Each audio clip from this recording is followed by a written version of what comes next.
ESPN 1420, ESPN1420.com. That is Kyle Turley's band, their song, My Soul Bleeds Black and Gold. Joining me at this time here on The Great Scott Show, the Great Sports Callers Open Think Tank, a former fan favorite of the Saints, all-pro offensive tackle. He also played for the Rams and the Chiefs, a musician, performs songs like the one you just heard, My Soul Bleeds Black and Gold, the man responsible for the Flying Helmet.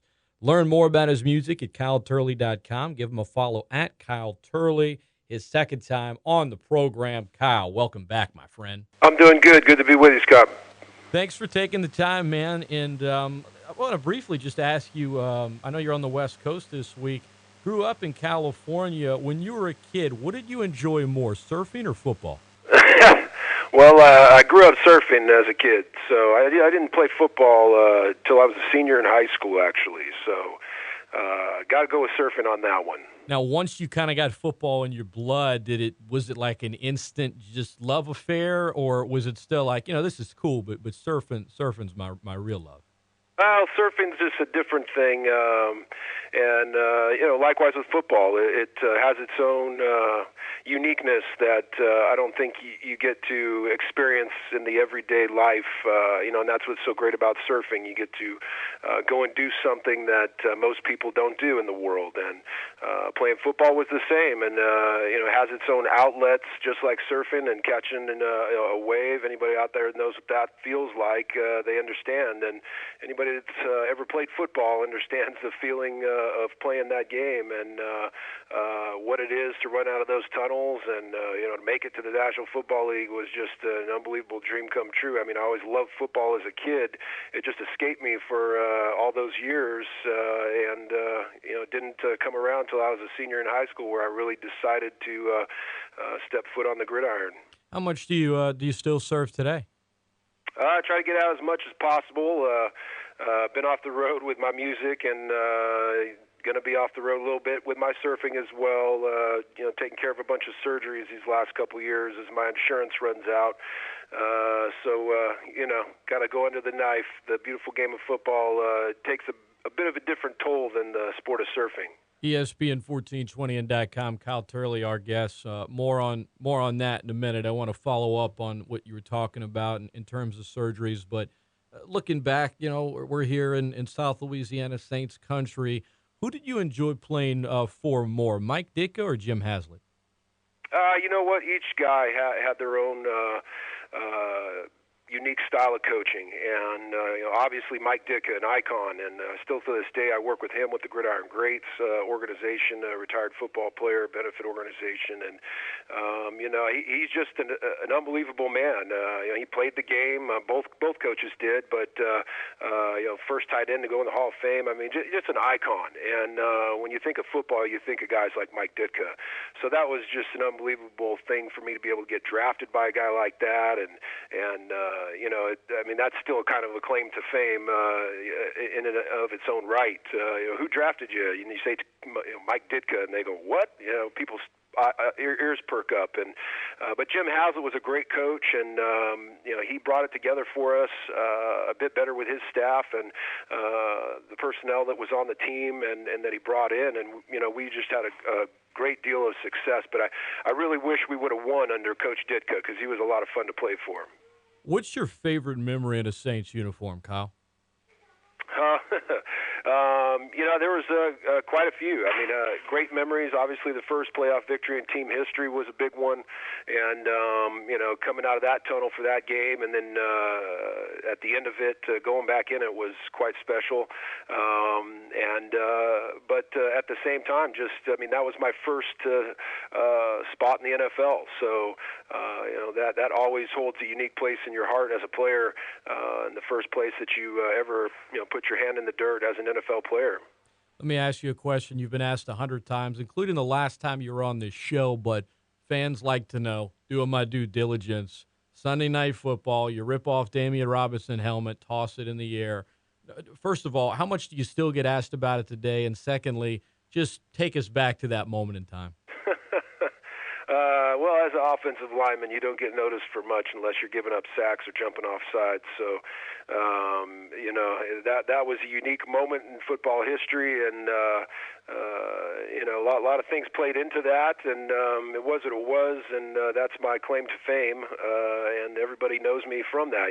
But it was a moment where the helmets came off, and people saw my face, and that more than anything, I think has stuck with people as me as a football player. Obviously, the long hair, the tattoos at the time, all those things, but I get recognized, and people know that, and they remember it. It was. If we would have won the game, it would have been awesome. But we lost, so I was the GOAT in a few people's eyes, and took the brunt of that loss, and deservedly so. But it's ironic because the referee that was trying to break it up, that I thought was the entire Jets defense piling on top of me, was my good friend who used to referee our games here at San Diego State. He's a San Diego State alumni, and just ran into him not too long ago here, a few weeks ago, down in San Diego State for an alumni deal, and we had some good laughs over that memory. ESPN 1420, ESPN1420.com. It's the Great Scott Show. Kyle Turley, our guest. Kyle, I was younger at the time and sitting in the stands, and I remember that play, but I was in the stands in the late 90s, early 2000s, as a college student, as a high school student before that. And like you said, as an offensive lineman, you tend to get noticed more when you're getting penalized, you're giving up a sack, and you're kind of known to the common NFL fan as, oh, yeah, that's Kyle Turley, the guy that threw the helmet. But when it comes to Saints fans, Kyle, you were a lot more than that. I mean, it was unusual for an offensive lineman to kind of be this polarizing figure in football, but you were that to the Saints fans, and you were that before the helmet toss. Talk about your relationship with the Saints fan base, and maybe you think I'm off my rocker. I mean, do you think Saints fans just remember you for the tossing of the helmet? Because I seem to remember 68 jerseys all over the Superdome on game day. No. I mean, from the Who Dat Nation, I just received a ton of love and respect throughout my whole career. And, I think football fans in Louisiana, Saints fans in general, are a bit more educated on the sport of football than most. They've had to endure some quite strenuous times over the years, and then now they've seen a lot of success, starting with our group and bled into, what you've seen with Sean Payton in today's, but they seem to appreciate each position for what they are, and they knew me as an offensive lineman and what I did, and the extra effort that I gave that most linemen apparently even still to this day don't give. But it was personal for me, and I made sure that when I was out there and every down, every play that I was in, those fans knew that I was giving them their money's worth. So, it was good to be appreciated. And, I have still to this day some of my greatest friends that are, from New Orleans, from being Saints fans, and me being a guy that was of the people and getting out and being around the city. And still I go back, and with my music and things over the years, I've gone back, and, I just stayed really close to the people on the ground there, because they're the salt of the earth, and it was a place that I still to this day call a second home.